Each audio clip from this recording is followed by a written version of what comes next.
Assalamualaikum warahmatullahi wabarakatuh. Yang akan dibahas kali ini adalah tentang Kian Santang, salah seorang yang sering disebut sebagai anak dari Prabu Siliwangi, penguasa Pajajaran, dalam kaitannya dengan proses Islamisasi di Tatara Sunda. Kisah tentang Kian Santang ini merupakan salah satu dari kisah atau cerita dari Sunda klasik yang terkenal selain Sangkuriang dan juga Sikabayan. Kisah ini selalu diceritakan dari generasi ke generasi sebagai bagian dari Islamisasi awal di Tatara Sunda.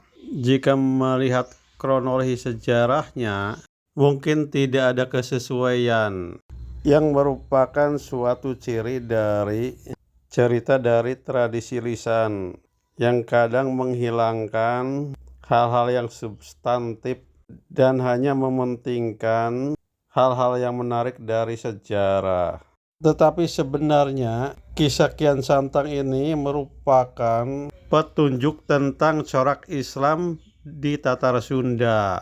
Dari kisah Kian Santang ini kita bisa membedakan corak Islam di Tatara Sunda dengan daerah lainnya, misalnya Jawa.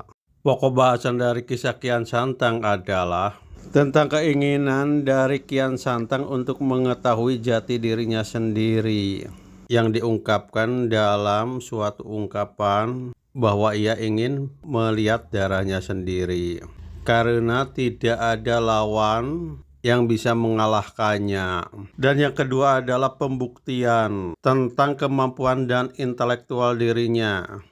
Karena itu perlu diuji dengan mengembara ke mana-mana, termasuk ke negeri Arab, untuk mencari lawan yang bisa mengalahkannya. Dan yang ketiga adalah tentang ketundukan.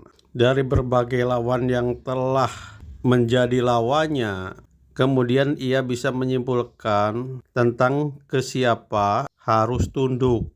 Dan yang keempat adalah mengenai itik atau tongkat yang sering digunakan oleh orang-orang buta sebagai petunjuk arahnya.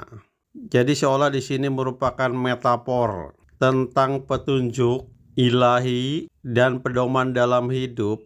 Dalam hal ini diibaratkan dengan itik atau tongkat sebagai pegangan dan juga petunjuk arah bagi orang yang buta atau dalam kegelapan. Dan dalam kisah Kian Santang ini, bahwa ia tidak bisa mencabut itik atau tongkat yang ditancapkan oleh seorang tokoh yang bernama Ali bin Abi Thalib. Tokoh Ali bin Abi Thalib dalam kisah ini merupakan metafor dari Islam atau agama Islam.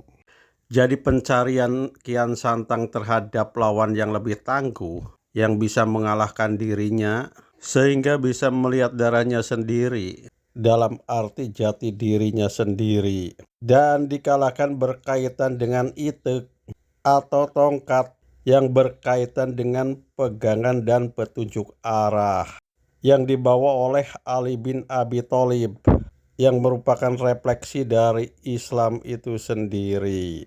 Sehingga dengan jelas di sini bisa dikatakan bahwa sejarah Kian Santang ini menunjukkan bentuk suatu pencarian untuk menemukan jati dirinya, dan hal ini didapat dari petunjuk Islam, sehingga Kian Santang itu tunduk setunduk-tunduknya kepada Islam. Hal ini yang direpresentasikan oleh tokoh Ali bin Abi Thalib. Jadi kisah Kian Santang ini menunjukkan kepada kita bahwa masyarakat Sunda itu dalam menemukan Islam itu dengan pencarian dan juga pembuktian, dengan suatu perjuangan dan intelektual.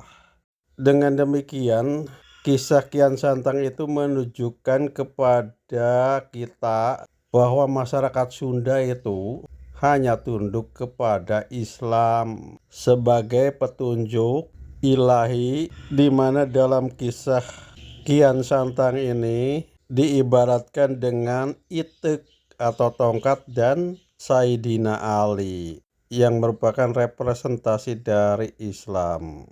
Dan mengenai Sunda dan Islam, bahwa Islam di Tatar Sunda itu sebelum kedatangan dua ulama besar Syekh Datuk Kahfi dan Syekh Kuro, di Tatar Sunda itu sudah ada tokoh atau bangsawan Sunda yang beragama Islam dan telah naik haji yang disebut dengan Haji Purwa, yang merupakan gelar dari Pangeran Bratalegawa. Dan dalam naskah Wangsakerta dikatakan bahwa pangeran-pangeran Sunda, anak Prabu Siliwangi dari istrinya Nyi Subang Larang, ketiga-tiganya belajar agama Islam di negeri Arab atau di Mekah. Dan Syarif Hidayatullah sendiri yang di Jawa dikenal dengan Sunan Gunung Jati merupakan pangeran Sunda yang lahir di negeri Arab atau di Mekah. Ia merupakan anak dari Nyi Rara Santang yang menikah dengan pangeran Arab asal Mesir. Jadi disinilah yang membedakan Islam di Tatar Sunda dengan di daerah lainnya, termasuk di Jawa. Di Tatar Sunda, penyebaran Islam itu dilakukan oleh para pangeran dari Sunda. Dan semuanya pernah belajar di Mekah, yang merupakan metafor Islam dikaji dari asalnya.